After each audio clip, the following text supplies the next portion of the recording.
A mí me ha tocado en varias ocasiones tener que decir lo siguiente. Nosotros nos enfocamos mucho en pedirle a Dios que haga realidad nuestro sueño, que nos permita alcanzar nuestro deseo. Y yo jamás voy a decir que eso está mal, porque si no le pedimos a Dios, que es nuestro Padre, ¿a quién más le vamos a pedir?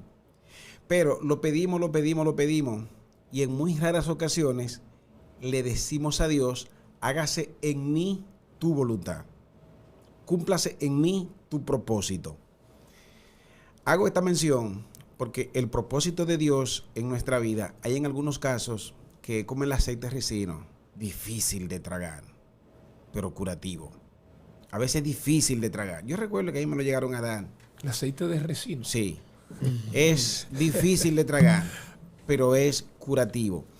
Entonces, cuando nosotros somos inclinados a eso que da placer a nuestro paladar y de repente nos preparan en un vaso algo que es completamente desagradable al paladar, pero es útil para el organismo, a veces preferimos las cosas que son agradables al paladar, aunque nos hagan daño, por las cosas, antes que aceptar las cosas que no son sabrosas, pero beneficiosas.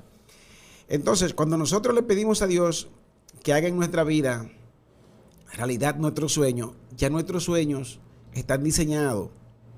Tal cosa buena, tal cosa buena. Ahora, cuando le decimos a Dios, hágase en mí tu voluntad, cúmplase en mí tu propósito, ahí hay una gran diferencia. Y es que algunas veces las cosas que nosotros prediseñamos aparentemente son buenas, pero nosotros no sabemos si eso está en el plan de Dios para con nosotros.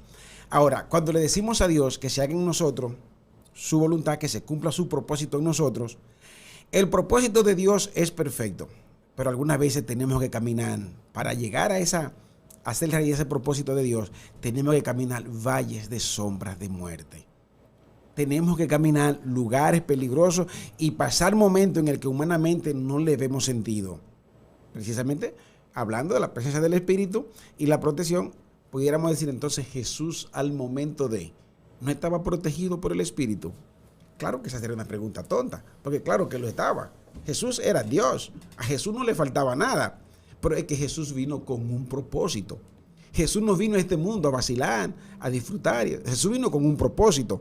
Nosotros cuando llegamos a los caminos de Dios, Dios tiene un propósito con nosotros. Ahora, ese propósito es siempre para bien, aunque en principios nosotros no veamos que es para bien. Lo que tenemos que seguir confiando en Dios, porque al final lo más importante es la salvación de nuestra alma. Pero para nosotros alcanzar la salvación de nuestra alma, tenemos que durar un tiempo que solo Dios sabe qué tiempo es, haciendo la voluntad de Él. Ahora, después que ya somos instrumentos de Dios, Dios no solamente piensa en nuestra salvación, Dios piensa en la salvación de aquellos que la van a alcanzar a través de nosotros.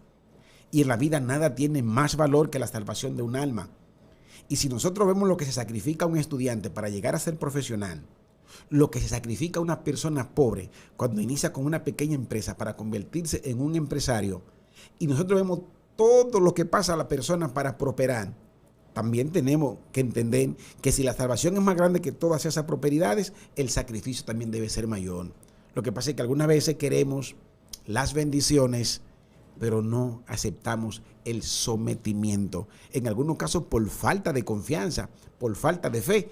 Por eso es recomendable siempre pedirle a Dios, Dios, aumenta mi fe, aumenta mi fe. Ahora, no le pida a Dios aumento de fe viviendo conforme a tu voluntad, porque la fe precisamente consiste en hacer lo que Dios dice, aunque tú no lo veas a Él.